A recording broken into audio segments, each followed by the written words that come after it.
嗱，大家有冇曾經聽過一句咁嘅說話呢？就係為咗一棵樹放喺個森林啦。其實呢句說話從機會成本嘅角度去睇，未必一定啱㗎噃。嗱，或者我嚟試下睇一睇一個例子啦。嗱，假設一個嘅男同學，原來佢長大咗之後，哇，事業非常有成，同埋非常靚仔噶。好啊，咁結果呢就有好多女仔都願意嫁俾佢㗎噃。例如有 A 小姐啦、B 小姐同埋 C 小姐啦。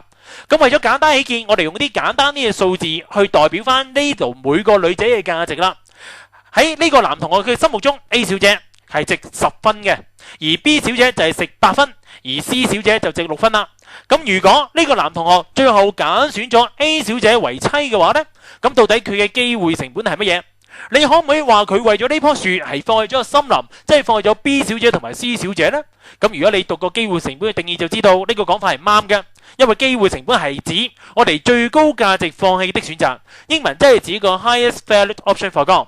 咁亦即是你只可以話你為咗 A 小姐係放棄咗 B 同 C 裏邊最高價值嘅 B 嘅啫，呢個先就係你嘅機會成本，係你嘅放棄。好啊，咁亦即是你極其量只可以話你為咗呢一棵樹係放棄咗呢個森林裏面最好嗰棵樹嘅啫。好啦，咁亦即是下一次有同學同你講，佢話佢為咗一棵樹放一個森林，咁你話俾佢聽，叫佢諗清楚啦，因為佢講呢句說話好大程度嚟到講係唔啱嘅。而家 Sir 乜唔係佢一定唔啱咩？點解你話佢好大程度係唔啱呢？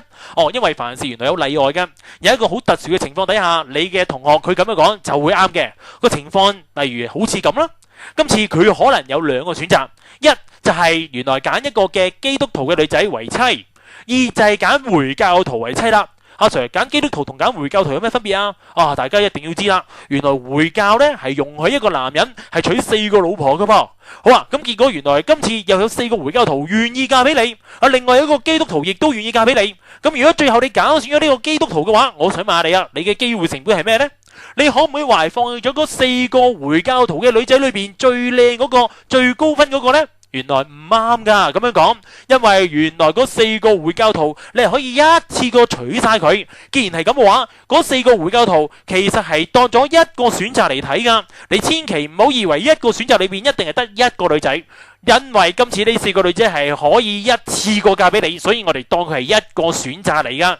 亦即是今次你為咗娶呢個嘅基督徒，而係放棄咗娶呢4個回教徒，咁我哋就話你為咗一棵樹而係放棄咗一個森林啦。咁嘅情況底下，你講呢句說話，咁就為之啱嘅。